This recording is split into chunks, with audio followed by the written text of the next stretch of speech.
আবার একটা রেসিপি নিয়ে চলে এসেছি, গাজরের হালুয়া। প্রথমে গাজরগুলোকে পুড়িয়ে নেব। চিনি, ঘি, কন্ডেন্স মিল্ক, দুধ, কড়াইতে ঘি দিয়ে দেবো। এটা গরম হয়ে গেলে এবার গাজরগুলোকে দিয়ে দেবো।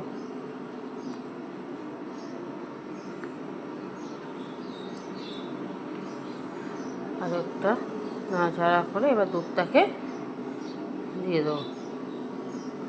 দেওয়া হয়ে গেলে দুধটা দেখুন গাজরগুলো সেদ্ধ হবে, দুধেতেই সেদ্ধ হয়ে গেলে এবার চিনি দিয়ে দেবো।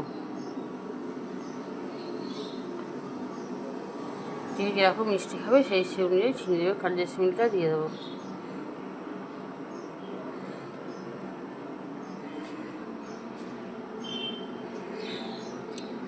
কন্ডেন্স মিল্কটা দেওয়া হয়ে গেলে এবার একটু এটা শুধু কোয়াকিটটাকে দিয়ে দেবো। দেখুন এ হয়ে গেছে। উপর দিয়ে কাজু কিশমিশটা দিয়ে এবার নামিয়ে নেবো। নামানো হয়ে গেলে এই উপর দিয়ে কোয়াকিট, কাজু কিশমিশ দিয়ে একটু ছাড়িয়ে দেবো।